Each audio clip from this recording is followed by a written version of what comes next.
Menuntut ilmu adalah takwa, menyampaikan ilmu adalah ibadah, mengulang-ulang ilmu adalah zikir, dan mencari ilmu adalah jihad. Assalamualaikum warahmatullahi wabarakatuh. Alhamdulillahirrabbilalamin. Wassalatu wassalamu ala asrofil anbiya wal mursalin wa ala alihi wa sahbihi ajma'in. Rabbi shrah sadri wa yassir li amri wahlul 'uqdatam min lisani yafqahu qawli, amma ba'du. Alhamdulillahirrabbilalamin. Puji syukur atas kehadirat Allah subhanahu wa ta'ala yang telah melimpahkan rahmat dan hidayahnya kepada kita semua. Tak lupa sholawat serta salam semoga tercurahkan kepada junjungan kita Nabi Agung Muhammad Sallallahu Alaihi Wasallam. Sebelumnya, perkenalkan, nama saya Zainur Husnaini, mahasiswi semester 2 Prodi PKMI Fakultas Ilmu Tarbiyah dan Keguruan, UIN Sunan Kalijaga, Yogyakarta. Pada kesempatan kali ini, saya akan meresensi sebuah buku atau e-book sebagai tugas akhir mata kuliah Fikih dan Usul Fikih yang diampu oleh Bapak Dr. Nasiruddin, MPD. Pada kesempatan kali ini, saya akan meresensi sebuah buku atau e-book yang berjudul Ramadan Bersama Nabi, Panduan Puasa, Sholat Tarawih, Lailatul Qadar, Iktikaf, dan Zikir Ramadan yang ditulis oleh Bapak Muhammad Abduh Tuwaisikal. Nah, sebelum saya menyampaikan isi-isi dari resensi buku tersebut, saya akan menyampaikan tentang biografi penulis buku Ramadan Bersama Nabi ini. Seperti yang telah saya sampaikan tadi, bahwa penulis buku ini adalah Bapak Muhammad Abduh Tuwaisikal, ST.MSc. Beliau ini lahir di Ambon pada tanggal 24 Januari 1984. Ayah beliau bernama Usman Tuwaisikal, SE, dan ibu beliau bernama Zainab Tolauhu, SH.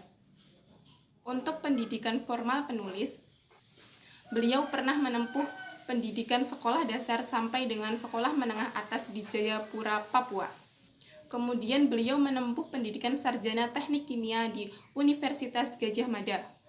Beliau juga pernah menempuh pendidikan Master of Polymer Engineering, Chemical Engineering di King Saudi University.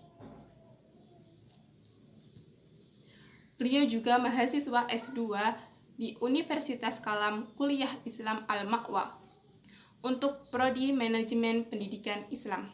Nah, untuk pendidikan non-formal sendiri, beliau pernah menempuh pendidikan di Ma'had Al-Ilmi Yayasan Pendidikan Islam Al-Atsari di Yogyakarta.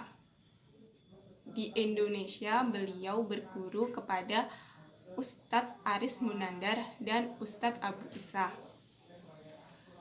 Selain itu, beliau juga berguru kepada ulama-ulama besar, di antaranya seperti Syekh Salih bin Fauzan bin Abdullah Al-Fauzan, yaitu anggota Komisi Fatwa di Kerajaan Arab Saudi.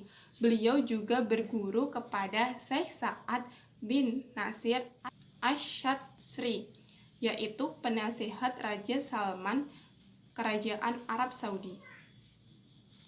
Untuk pengalaman beliau di dunia kepenulisan, beliau sudah cukup berpengalaman.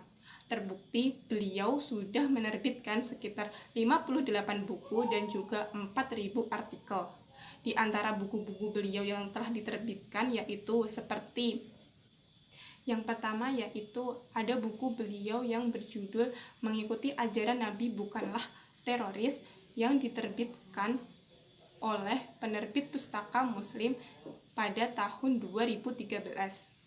Yang kedua yaitu buku yang berjudul Panduan Amal Soleh di Musim Hujan, yang diterbitkan pula oleh Pustaka Muslim pada tahun 2013. Yang ketiga, ada buku beliau yang berjudul Mengapa Masih Enggan Sholat, yang diterbitkan pula oleh penerbit Pustaka Muslim, yang diterbitkan pada tahun 2014. Nah, itu tadi beberapa contoh buku-buku yang telah penulis buku Ramadan Bersama Nabi ini terbitkan. Untuk identitas buku sendiri, buku ini memiliki judul inti yaitu Ramadan bersama Nabi dan memiliki subjudul yaitu Panduan Puasa, Sholat Tarawih, Lailatul Qadar, Iktikaf, dan Zikir Ramadan. Buku ini ditulis oleh Muhammad Abduh Tuwaisikal ST MSc. Untuk editing, buku ini diedit oleh Attirah Mustajab. Untuk desain sampul dan perwajahan isi, buku ini didesain oleh Rijali Cahyo Wicaksono. Buku ini merupakan cetakan pertama pada bulan April 2017. Buku ini memiliki 63 halaman. Nah, buku ini sebenarnya adalah versi ringkas dari buku yang pernah ditulis oleh penulis yang berjudul Panduan Ramadan yang telah diterbitkan oleh penerbit Pustaka Muslim. Nah, itu tadi adalah identitas dari buku Ramadan bersama Nabi. Sesuai dengan judulnya, buku ini berisi tentang panduan puasa, sholat tarawih, malam Lailatul Qadar, iktikaf, dan ditambah dengan zikir dan doa pada bulan Ramadan. Bulan Ramadan adalah bulan ke-9 dari kalender Islam atau kalender Hijriah. Pada bulan ini, umat Islam di seluruh dunia menjalankan ibadah puasa wajib, yaitu puasa Ramadan. Nah, bulan Ramadan ini juga memiliki berbagai keutamaan. Di antaranya, bulan Ramadan adalah bulan pertama kalinya Al-Quran diturunkan. Selain itu, pada bulan Ramadan ini, para setan dibelenggu, neraka ditutup, dan pintu surga dibuka. Kemudian pada bulan Ramadan ini terdapat suatu malam, yaitu malam penuh kemuliaan, yaitu malam Lailatul Qadar. Nah, untuk puasa sendiri, yaitu dalam bahasa Arab adalah saum, yang berarti imsak atau menahan diri.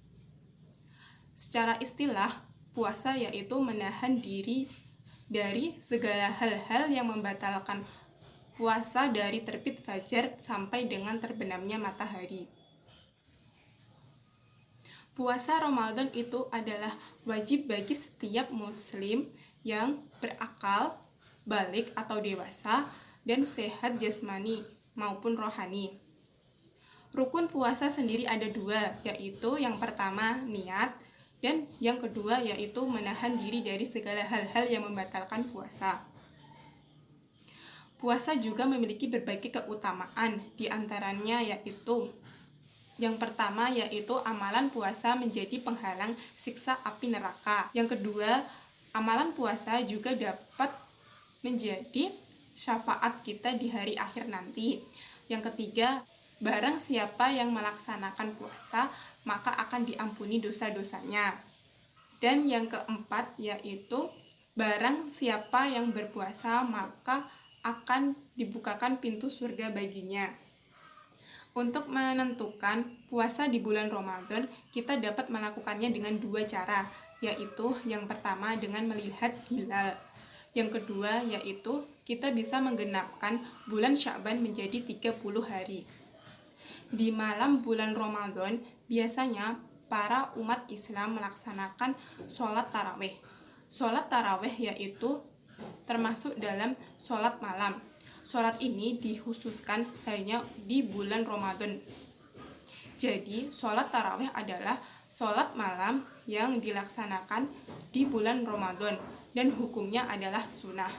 Untuk jumlah rakaat sendiri, pada buku ini dijelaskan bahwa tidak ada batasan rakaat untuk melaksanakan sholat tarawih itu.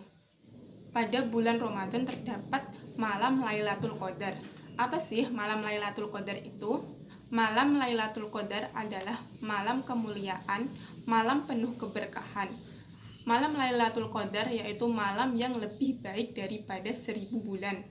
Nah, barang siapa yang menghidupkan malam Lailatul Qadar dengan sholat, maka akan diampuni dosa-dosanya.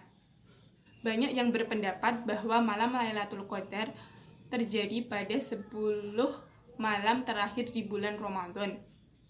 Untuk itu, umat muslim biasanya berlomba-lomba untuk memenangkan malam Lailatul Qadar ini dengan beriktikaf. Secara bahasa, iktikaf yaitu menetap pada sesuatu.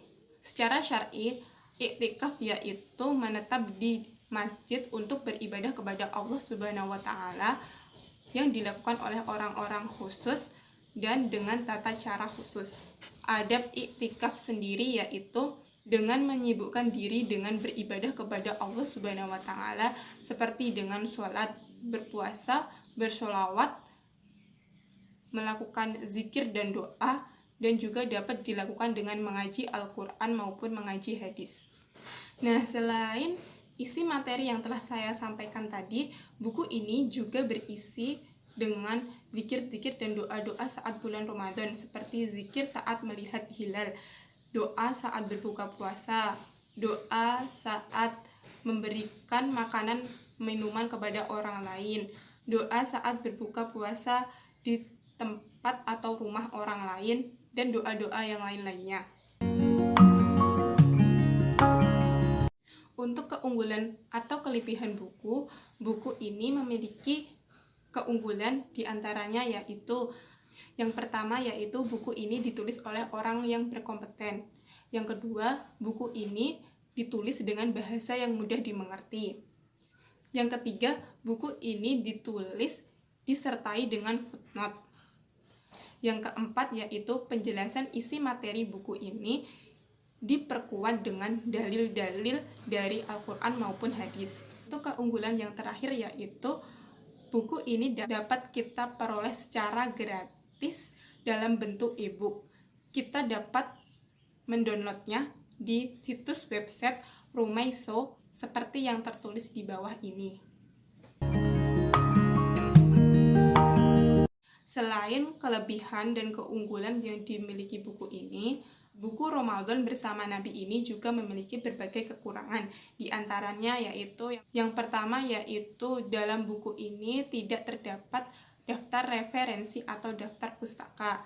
Yang kedua yaitu buku ini juga tidak terdapat glosarium. Namun kekurangan-kekurangan yang telah saya sebutkan tadi tidak menurunkan kualitas dari isi materi buku Ramadan Bersama Nabi ini. Untuk saran, sebenarnya buku ini sudah sangat baik dan bagus. Namun, alangkah lebih baiknya jika buku ini juga disertai dengan daftar pustaka atau referensi. Hal ini dikarenakan agar para pembaca mengetahui di mana sumber-sumber materi dalam buku tersebut diperoleh, walaupun dalam buku tersebut sudah disertai dengan footnote. Yang selanjutnya yaitu saran saya, buku ini juga disertai glosarium. Hal ini dikarenakan mungkin masih ada pembaca yang dalam tahap belajar dan belum mengerti beberapa kata-kata dalam buku tersebut, sehingga glosarium sangat membantu untuk menjelaskan pengertian-pengertian dari kata-kata yang sulit dimengerti.